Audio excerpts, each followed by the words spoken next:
আপনাদের যাদের মনে হয় যে আপনাদের প্রিপেড মিটারে টাকা বেশি কাটতেছে, টাকা ভরার কিছুদিন পরে টাকা শেষ হয়ে যাচ্ছে, বা মনে হচ্ছে যে ইউনিট বেশি কাটতেছে, চার্জ বেশি কাটতেছে, এরকম যদি মনে হয়, তাহলে আপনার কিছু করণীয় আছে আর কি। প্রথমত আপনি দেখবেন আপনার মিটারটা ঠিক কিনা, মানে আপনি আপনার বাসায় যত লোড আছে সবগুলোকে আপনি আনলোড করবেন,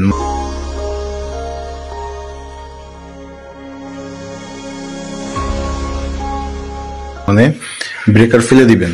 দেওয়ার পরেও দেখবেন যে আসলে টাকা কাটে কিনা।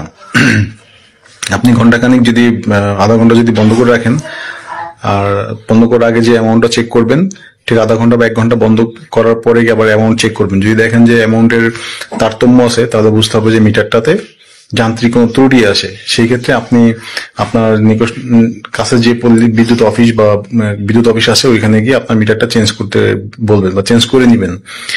আর যদি দেখেন যে না মিটার ঠিক আছে, তারপর আপনার এক্সট্রা টাকা কাটতেছে মনে হয় আর কি এরকম, তাহলে হচ্ছে এটাকে বের করার কিছু ওয়ে আছে, কিছু কোড আছে, যে কোডগুলোর মাধ্যমে আপনি জানতে পারবেন আপনার বর্তমান ইউনিট কত ইউনিট আছে, কত পার ইউনিট কত টাকা কাটতেছে, বা হচ্ছে আপনি লাস্ট কত টাকা রিচার্জ করেছিলেন, কত তারিখে রিচার্জ করেছিলেন, এবং আপনার মিটারটা কত কিলোওয়াটের।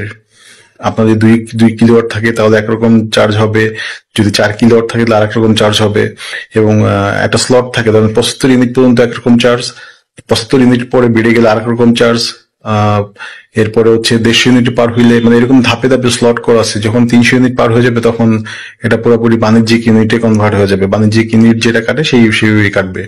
সো আপনাকে এনশিওর হইতে হবে যে আপনার মিটারটা আসলে আপনার কি পরিমাণ লোড খরচ হচ্ছে, কি পরিমাণ ইউনিট আপনার প্রতি মাসে খরচ হচ্ছে। যদি দেখেন যে ইউনিটের পরিমাণ অনেক বেড়ে যাচ্ছে, সেই ক্ষেত্রে আপনাকে 2টা মিটার নিতে হবে, তাহলে আপনার খরচ বাঁচাইতে পারবেন। কারণ 4 টাকা 75 পয়সা ইউনিট 12 টাকা হয়ে যেতে পারে যদি আপনার বেশি হয়ে থাকে।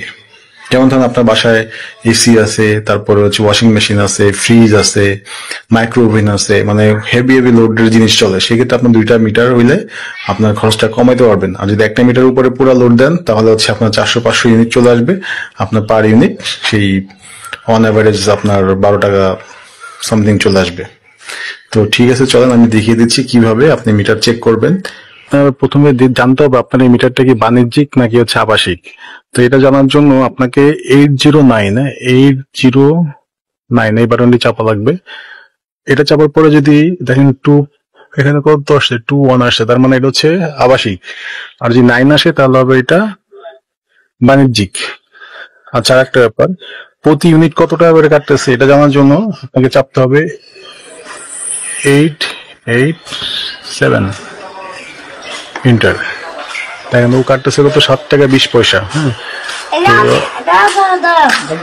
তো 887 চাপলে আপনি বুঝতে পারবেন হচ্ছে আপনার মিনিট কত টাকা করে কাটলো।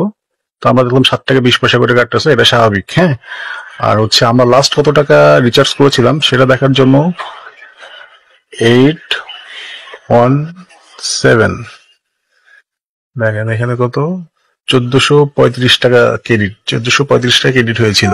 তার মানে আমরা সম্ভবত 1600 টাকা ঢুকেছিলাম, ট্যাক্স টুক্স কেটে 1435 টাকা ঢুকেছিল। এখন যদি আমরা জানতে চাই কত তারিখে এটা রিচার্জ করেছিলাম, তাহলে চাপতে হবে 815, 30/5/24।